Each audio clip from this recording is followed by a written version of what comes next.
यार अभी 15-20 दिन पहले की बात है, मेरी एक फ्रेंड ने मुझे बोला कि मुझे हर महीने 25,000 रुपए इन्वेस्ट करने हैं, तो मुझे कुछ सजेस्ट कर।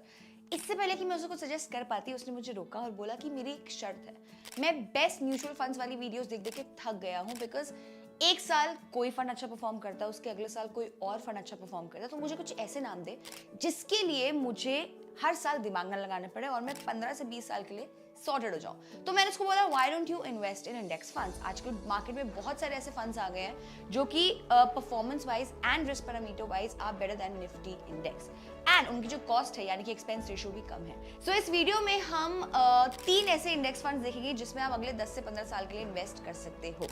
इस लिस्ट में सबसे पहला इंडेक्स है निफ्टी 200 मोमेंटम 30। हम ये भी बताएंगे कि इनमें सबसे अच्छा फंड कौन सा है, लेकिन पहले ये वाले इंडेक्स को थोड़ा सा समझ लेते हैं। Nifty 200 Momentum 30 is a smart beta fund which is based on the concept of momentum investing. Let me explain how this works. In simple words, momentum investing में किसी भी स्टॉक का 3 months या 6 months का जो ट्रेंड है वो notice किया जाता है कि जो प्राइस है स्टॉक का वो अप ट्रेंड में है या डाउन ट्रेंड में।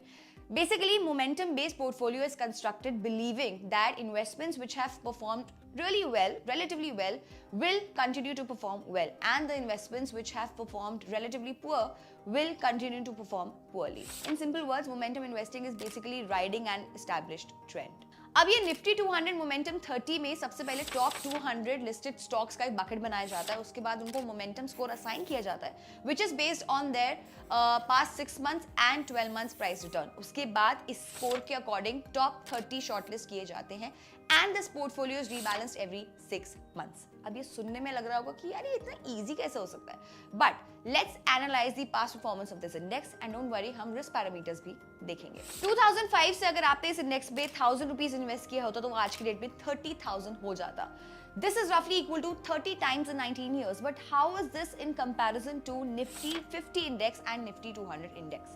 2005 से इस इंडेक्स ने approximately 21% का CAGR दिया है, निफ्टी 50 ने 14.7 एंड निफ्टी 200 ने भी इतना ही CAGR दिया है। So return wise of this index is way better than Nifty 50 index. अब देखते हैं रिस्क पैरामीटर्स। रिस्क के लिए we will analyze the drawdown data. इसमें ब्लू वाले line is Nifty 200 momentum 30 index. इस डेटा से क्लियरली दिख रहा है that it is relatively risky as compare to Nifty 200 and Nifty 50.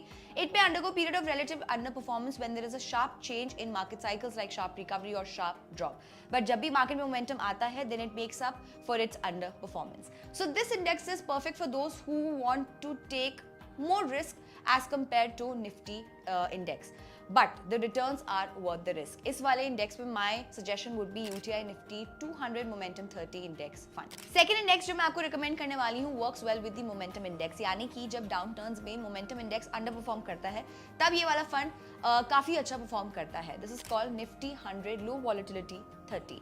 सबसे पहले देखते हैं ये जो फंड है वो बुल एंड बेयर फेज में कैसा परफॉर्म करता है. इस ग्राफ में I would want you to specifically focus on the bear phases. जो फर्स्ट बेयर फेज है अप्रैल 8 से फेब 9 का, उसमें निफ्टी 50 इंडेक्स 59% गिरा था, Nifty 100 60% and Nifty low volatility index से 49%. सेकंड बेयर फेज तो एक ही महीने का था. Third bear phase which was from August 21 to April 22, उसमें भी निफ्टी लो वॉलेटिलिटी 14% गिरा था, which was relatively better than Nifty 50 and Nifty 100 index. Bull market में निफ्टी 50 से कभी अच्छा परफॉर्म करता है तो कभी थोड़ा खराब, लेकिन बेयर मार्केट में हमेशा अच्छा परफॉर्म करता है, which is perfect for us because momentum index bear market में हमेशा अंडर परफॉर्म करता है. तो इन दोनों का जो कॉम्बिनेशन है वो काफी सही रहेगा. बट ऐसा क्या है इस इंडेक्स में जो ये बेयर मार्केट में हमेशा अच्छा परफॉर्म करता है? यह बहुत ही सिंपल है. ये निफ्टी टॉप 100 स्टॉक्स में सबको वॉलेटिलिटी के हिसाब से रेटिंग देता है और ऐसे 30 स्टॉक सिलेक्ट करता है जिनकी वॉलेटिलिटी यानी कि स्टैंडर्ड डेविएशन सबसे कम है. इसीलिए इस इंडेक्स का average standard deviation Nifty 50 index या निफ्टी 100 इंडेक्स से काफी कम होता है. बट ये लो वॉलेटिलिटी स्ट्रैटेजी से रिटर्न्स कैसे रहते हैं? रिटर्न्स की बात करें तो ये इंडेक्स ने इंसेप्शन से 19% का CAGR दिया है. निफ्टी 100 इज अप्रोक्सीमेटली 13.2%, निफ्टी 50 ने भी रफली उतना ही CAGR दिया है. सो इस इंडेक्स के ओवरऑल रिटर्न्स भी काफी डिसेंट है and we have seen this index working really well with the momentum 30 index. So Nifty 100 low volatility 30 index में my recommendation would not be an index but it would be an ETF. My recommendation would be ICICI Prudential Nifty 100 low volatility 30 ETF. My third and the last recommendation would be Nasdaq 100 index. यार हमने जो पहले 2 funds उठाए हैं वो हमने Indian market से उठाए हैं and both these two funds are complementary to each other, but there is still some overlap bound to happen because both the जो हमारे जो इंडेक्स हैं they are picking stocks from the top 200 listed company, so it makes lot of sense to add a US based index to add the geographical diversification in our portfolio. जैसे कि आप यहाँ देख रहे हैं, हमने नैस्डैक 100 का Nifty 50, Nifty next 50, Nifty 100, Nifty 500 सबके साथ कोरिलेशन प्लॉट किया है। नैस्डैक 100 का सब इंडेक्सेस के साथ बहुत ही कम कोरिलेशन है, सो अपना डाइवर्सिफिकेशन वाला जो ऑब्जेक्टिव है वो अचीव हो गया। इस इंडेक्स की एक और खास बात है, क्योंकि ये डॉलर बेस्ड फंड है, तो जब भी यूएस डॉलर आईएनआर के अगेंस्ट एप्रिशिएट करता है उसका भी बेनिफिट आपको मिलता है। Let me explain how this benefit adds up to higher returns. ये ब्लू वाला नैस्डैक 100 इंडेक्स है इन INR एंड ये ऑरेंज वाला Nasdaq 100 index in USD।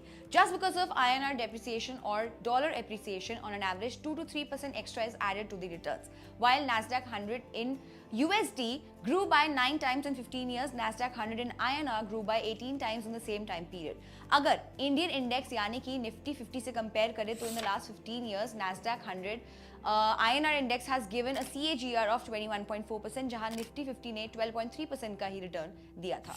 Risk parameters के लिए इंडेक्स का ड्रॉडाउन डेटा देख लेते हैं। This orange line is Nifty 500 index and blue line is Nasdaq 100 INR index. अब यहाँ पे क्लियरली दिख रहा है दैट नैस्डैक 100 का drawdown is much lesser than Nifty 500। अगर हम जून 21 से जून 23 का डेटा देखेंगे तो नैस्डैक 100 का drawdown is higher than Nifty 500। On an average Nasdaq 100 का drawdown is lower. So risk parameters में भी Nasdaq 100 INR is relatively better than Nifty 500 index. अब यार आप ये इंडेक्स को शॉर्टलिस्ट कर सकते हो, लेकिन अभी टेम्परेरी इसमें इशू चल रहा है। सेबी ने अभी टेम्परेरी ओवरसीज ETF में इन्वेस्टमेंट पे रोक लगा दी है, क्योंकि RBI ने एक ऑलरेडी ओवरसीज इन्वेस्टमेंट के लिए लिमिट सेट करी है जो कि ऑलरेडी रीच हो चुकी है। ऐसा पहले भी हुआ था 1-2 साल पहले, लेकिन कुछ टाइम बाद फिर सेबी ने ये रिस्ट्रिक्शन हटा दी थी। अभी आप इसको शॉर्टलिस्ट जरूर कर सकते हो, लेकिन अभी आप इसमें इन्वेस्ट नहीं कर पाओगे, लेकिन जैसे ही इसकी रिस्ट्रिक्शन हटेगी आप इसमें इन्वेस्ट आराम से कर सकते हो। इसमें भी, इस इंडेक्स में भी my recommendation would be an ETF and इसमें I would recommend Motilal Oswal Nasdaq 100 ETF। So that's it, these are the 3 index funds और ETF which you can consider for the next 10 to 15 years। अगर आप already इनमें से किसी में invest कर चुके हो या कर रहे हो, so please let us know in the comment section. अपना एक्सपीरियंस हमारे साथ जरूर शेयर करिएगा। टिल देन, बी किफायती।